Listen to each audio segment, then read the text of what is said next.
کہ مت پوجنا کسی کو سوائے اس کے، اے اللہ ہم عبادت بھی صرف تیری کریں گے اور دعا میں مدد کے لیے صرف تجھی کو پکاریں گے۔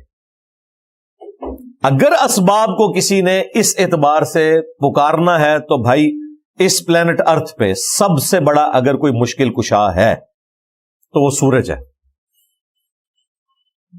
کوئی پیغمبر، کوئی فرشتہ، کوئی اور مخلوق اس لیول کی مشکل کشا نہیں ہے اللہ کے پیدا کردہ اسباب میں سے، کیونکہ پیغمبر تو خود سورج کے اوپر ڈیپینڈنٹ ہے۔ عیسیٰ اور ان کی ماں کھانا کھایا کرتے تھے، وہ کھانا کون بناتا ہے؟ سورج۔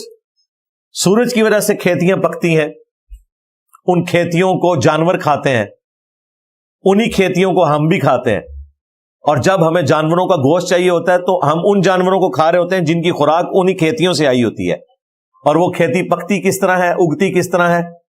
سورج کی وجہ سے، اس کی روشنی کی وجہ سے۔ اور صرف روشنی نہیں، جس پانی سے وہ کھیتی پرمان چڑھ رہی ہے وہ پانی بھی سورج کی وجہ سے برستا ہے، ورنہ سمندر کا پانی آپ کی کھیتی تک پہنچ ہی نہیں سکتا اگر سورج نہ ہو۔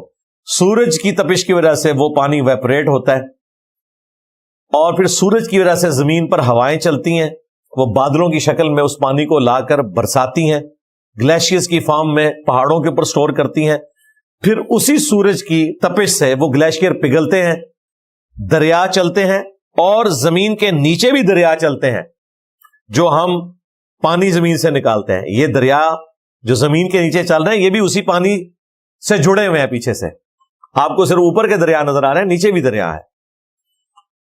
تو دنیا میں موسموں کا بدلنا، ہواؤں کا چلنا، بارش کا ہونا، کھیتی کا پکنا، فروٹ کا پکنا، اس کا اگنا، اور جانوروں کی خوراک جو زمین سے آ رہی ہے، یہ ساری کی ساری چیزیں ایک سورج کے اوپر ڈیپینڈنٹ ہیں۔ لیکن اللہ کے فضل سے آج تک کسی کلمہ گو مشرک کو بھی یہ وہم نہیں آیا کہ سورج جو ہے یہ میرا مشکل کشا ہے، المدد یا سورج۔ ہم کہتے ہیں یار اس کی کیا اوقات ہے، یہ تو اللہ نے اسے کام میں لگا دیا۔ بھائی جسے اللہ نے کام میں لگایا ہوا ہے اس کی تو اوقات ہم سمجھ ہی نہیں رہے، اور جسے اللہ نے کسی کام نہیں لگایا ہوا اس کو ہم کہہ رہے ہیں غوث پاک میری مدد فرمائے۔ غوث پاک کو تو پتہ ہی نہیں ہے، غوث پاک تو خود سورج کے اوپر ڈیپینڈنٹ تھے۔ تو سائنس نے جس طریقے سے اللہ کا تعارف کروایا ہے اس کے بعد شرک کی کوئی گنجائش ہی نہیں نکلتی، حقیقت بات ہے۔ جسے تھوڑا سا بھی علم ہے نا کہ یہ کائنات کا نظام کیسے چل رہا ہے، وہ کسی انسان کو معبود ماننے کا سوچ بھی نہیں سکتا، ناٹ ایٹ آل،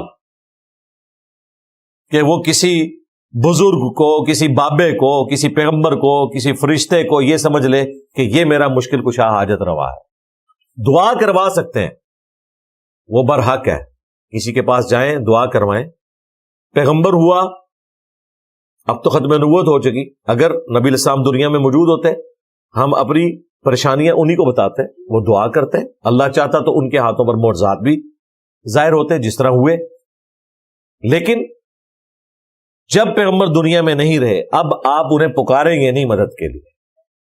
وہ سیدنا عمر نے عقیدہ بتا دیا، صحیح بخاری کی ایک حدیث 1010، اللہم انا کنا نتوسل الیک بنبینا، اے اللہ پہلے پہل ہم تیرے نبی کے ذریعے توسل اختیار کرتے تھے، ان کی دعا کی برکت سے تو بارش نازل فرماتا تھا، اب ہم تیرے نبی کے چچا کو لے کے آئے، ان کی دعا کی برکت سے بارش نازل فرما، یعنی جو سامنے موجود ہے اس سے دعا کروا۔